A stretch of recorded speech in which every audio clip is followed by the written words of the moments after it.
I think myth number 3, and it's something that we come across quite a lot, is that you will be faster if you're skinnier.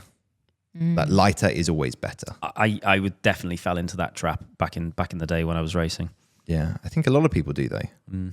Like, does it mean that if you're 10 kilos overweight, you don't need to lose that? I think maybe if that supports your goals or your health goals in particular, that maybe you should still lose that.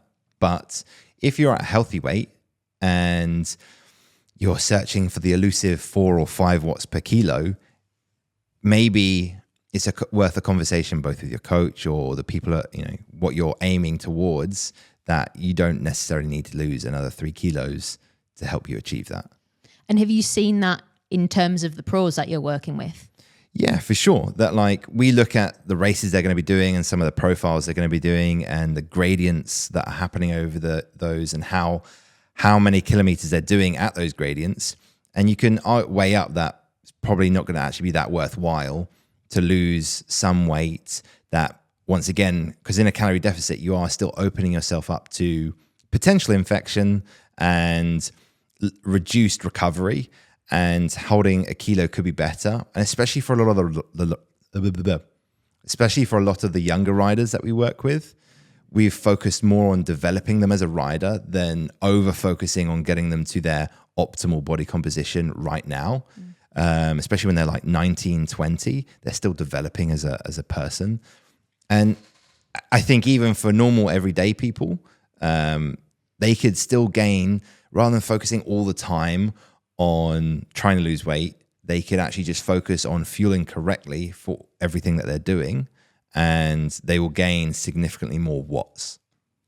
Yeah, and recover quickly and therefore be able to train more, etc., etc. Exactly. Yeah. Exactly. Because it's interesting, I was asking you yesterday whether weigh-ins are still a regular thing within a team, and you were saying yes, because I've seen from, especially in the women's pro peloton, stories that have come out in the last sort of decade about the pressure to constantly lose weight and regular weigh-ins and weigh-ins being done around contract renewals and how that can create negative mindsets. Yeah. But you had a really good comeback to that. Yeah. So, I mean, we don't do it around contracts. Yeah, I think of course, that does come with certain connotations of why you're doing that. But we do regular weigh-ins with the purpose of also having more information and data around the rider when we're getting like blood results. And if we see that maybe cortisol's going up and testosterone's going down, shows a sign of under recovery. Oh, that there's a trend, their weight's going down. Probably a case that there's, a calorie deficit going on, or seeing around peak performances as well, where they've performed really well. And then we have data to show that maybe they don't need to get lighter. It's just having a lot more information to be able to make more informed decisions. Because if a rider went through a full year of not weighing themselves at all, and then had performances at one point in the year that are really good and another point they were really rubbish, that you've then only got their literal ride data as the only factor to go, oh, okay, yeah, he did good here because of these reasons. Yeah. Do you think that technology and access to information has made it easier for teams to not have to focus on weight?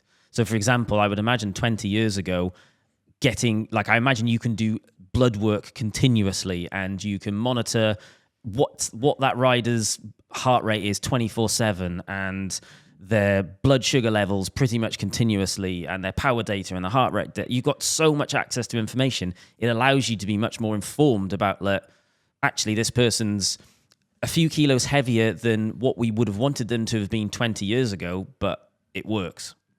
Yeah, I think there's a lot more information in general about how to manage their training. I think there's a lot more strength and conditioning happening more consistently to help with bone density, to help with them being more of a complete rider. So that's also going to, have a higher general level of muscle mass potentially and development of that. And we're seeing that as well, that races are faster than ever.